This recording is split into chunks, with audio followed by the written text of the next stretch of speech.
सवाल सुप्रिया मैम से है। मैम, आप बोलती हो कि राहुल गांधी को बोलने नहीं दिया जाता, तो राहुल गांधी को तो बोलने ही नहीं आता है। पूरा देश टकटकी लगा कर देख रहा है कि राहुल गांधी को बोलने कब आएगा। आपको कह रहे हैं कुंभकर्ण योजना नहीं बोला था, आप कहीं नहीं बोला। मैं तो तथ्य के साथ बोलिए, नहीं बोला था। मैं तथ्य के साथ नहीं बोला था, बोलिए ना। तथ्य नहीं बोलिए, नहीं बोला था, बोलिए नहीं बोला था, नहीं बोल पाएंगे।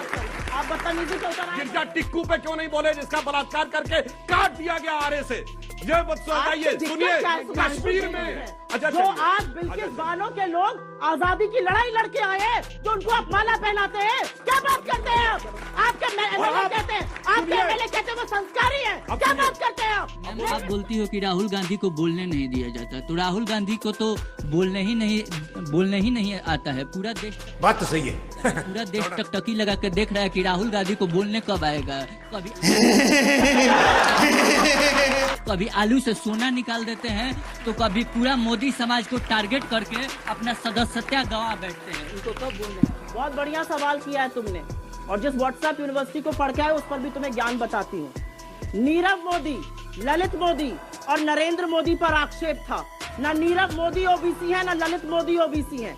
ओबीसी महासभा ने नड्डा जी को लीगल नोटिस भेजा है। कल परसों रात को लीगल नोटिस भेज के कहा है, आप हमारा अपमान कर रहे हैं ऐसे भगोड़ों और चोरों के साथ हमारा नाम लेकर। ये ओबीसी महासभा ने चिट्ठी लिखकर लीगल नोटिस भेजा है। आइंदा के लिए जान लेना, चोर को चोर कहा जाएगा। और नीरव मोदी और ललित मोदी इस देश का पैसा चुराकर भाग गए। राहुल गांधी जी के बारे में आप बोल रहे थे, सुन लीजिए।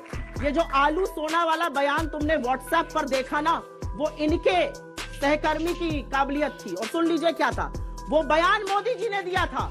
राहुल जी उसको बता रहे थे कि कैसे मोदी जी ने कहा, इन्होंने क्लिप काटी और वो चर्चित कर दिया। मैं आप लोगों से पूछती हूँ एक सवाल, आप लोगों से एक सीधा सवाल पूछती हूँ। आंखें बंद करिए और अमित मालविया का नाम बताइए, क्या आता है आपके मन में? और क्या है बीजेपी आईटी सेल, क्या है? फेक न्यूज की सबसे बड़ी फैक्ट्री। उस जगह से निकले हुए फेक न्यूज को आपको चलिए, अब मैं एक छोटा सा जवाब। एक बयान में कोई ये विवाद नहीं कर सकती हैं। 2019 के चुनाव के समय वो राजस्थान में गए और कांग्रेस के एक बहुत बड़े नेता थे कुंभाराम जी, उनके नाम पर कांग्रेस ने योजना चालू की थी। और वो एक नहीं 3 बार बोल गए कि मैं इस सरकार को बधाई देता हूं कि उन्होंने कुंभकर्ण योजना शुरू की थी। अब कोई भारत के बारे में सोच सके कुंभकर्ण के नाम पर? हाँ, इसका तो वीडियो अवेलेबल है, आप दिखाइए, आप दिखाइएगा। अगर कुंभकर्ण योजना नहीं बनी, आप लगाते? अरे भाई, तथ्य क्या हमको कह रहे हैं? कुंभकर्ण योजना नहीं बोला था, आप कहीं नहीं बोला। मैं तो तथ्य के साथ बोलिए, नहीं बोला था। मैं तथ्य के साथ नहीं बोला था, बोलिए ना। तथ्य नहीं बोलिए, नहीं बोला था, मुझे अपने घर जाना है, मुझे घर जाना है। बोलिए, नहीं बोला था, नहीं बोल पाएंगे। आप बदतमीजी से उतर आए तो थोड़ी बदतमीजी नहीं सर, दृष्टिता मैं भी करूंगी। कुंभकर्ण बोला। अच्छा, विश्वेश्वरैया नहीं बोल पाए थे, ये तो सच है। अरे भैया छोड़ दीजिए विश्वेश्वरैया। अरे बेटी और अगर बचाओ, नाम बोलना पड़ जाता मोक्ष गुंडम विश्वेश्वरैया तो पता नहीं क्या हो जाता। एक मिनट अंजना जी, नहीं, एक मिनट रुक जाइए। इन्होंने बोला थोड़ा मैं भी तो इनकी झूठ का पर्दाफाश करूं। बेटी बचाओ बेटी पढ़ाओ तो सुना था, बेटी बचाओ बेटी पटाओ नहीं होता था भैया। ये सुन लिया। 140 करोड़ लोग हैं इस देश में, 140 करोड़। उस 140 करोड़ लोगों के देश में 600 करोड़ वोटर मिल जाते हैं मोदी जी को। कबीर, गुरु नानक और विवेकानंद, अलग अलग सदियों में पैदा हुए लोग एक साथ बैठकर चर्चा करते हैं। और हर उस जगह जहां मोदी जी जाते हैं वहां से उनका पुराना नाता हो जाता है। बांग्लादेश जिसको हम सपोर्ट कर रहे थे उसके लिए भी कहीं क्रांति कर रहे थे।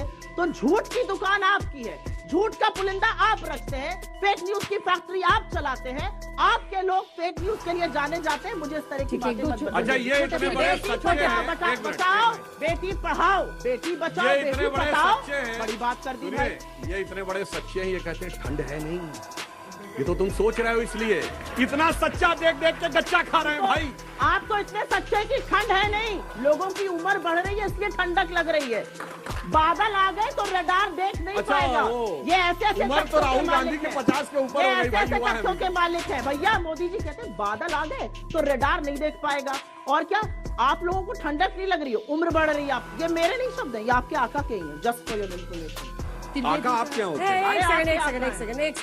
त्रिवेदी सर, मेरा सवाल आपसे है कि जहाँ पर हिंदुस्तान में भारत जोड़ो यात्रा के दौरान राहुल गांधी जी ने इतना ज्यादा हिंदुस्तान में एक दूसरे को जोड़ने की कोशिश भी की और सब जुड़े भी, सबने देखा सोशल मीडिया पे हर जगह पर, उन्होंने अगर बाहर जाके कोई मानहानि मामला पे दर्ज हुआ, फिर उन्हें तुरंत ही के कुछ सालों बाद मतलब केस चला और उनकी पार्लियामेंट मेंबरशिप रद्द कर दी गई। लेकिन बिल्किस बानो का जो मुद्दा है वो कब से चला आ रहा है, लेकिन उसके रेपिस्ट को और हत्यारों को रिहा कर दिया गया, ऐसा क्यों सर? शाबाश शाबाश बेटा, बहुत बढ़िया। और बीजेपी सरकार ने क्यों सर? बता रहा हूँ, देखिए ऐसा हुआ कि राहुल गांधी जी की यात्रा में उन्होंने बहुत लोगों को जोड़ा। अब थोड़ा सा टाइम लग जाएगा, बोल देता हूँ। केरल में वहां से शुरू किए, दोनों उस पे स्टेप बाय स्टेप बता $100 बिलियन नहीं दे पाए थे, स्टेप बाय स्टेप बता रहा हूं। बिल्किस बानो को पहले देता हूँ। बिल्किस बानो के जो आरोपी थे वो 14 साल जेल काट के आए। इमराना एक लड़की थी जिसके ससुर ने उसके साथ बलात्कार किया और मौलवी ने फतवा दे दिया कि आज से वो अपने ससुर की पत्नी और बेटे अपने पति की मां हो गई। कोई बोला था उस पे? गिरजा टिक्कू पे क्यों नहीं बोले जिसका बलात्कार करके काट दिया गया आरे से? ये मत बताइए। सुनिए, कश्मीर में हजारों लड़कियों कहा गया दिमागी नहीं, नैतिक दिवालियापन है, नैतिक दिवालियापन है। एक औरत होने के नाते मैं कह रही हूँ, आपके नैतिक दिवालियापन पर मुझे दुख होता है। आपके नैतिक दिवालियापन पर मुझे बड़ा जलवाए जलाल से मौलवी रहा, मौलवी मुफ्ती मुकर्रम। शर्मानी चाहिए आपको एज अ पब्लिक लाइफ। जिन लोगों ने कहा कि कश्मीर से हिंदुओं छोड़ के चले जाओ, अपनी बेटियों को यहाँ छोड़ जाओ, उनको प्रधानमंत्री बुला के सम्मान करवाइएगा। शर्मानी चाहिए आपको।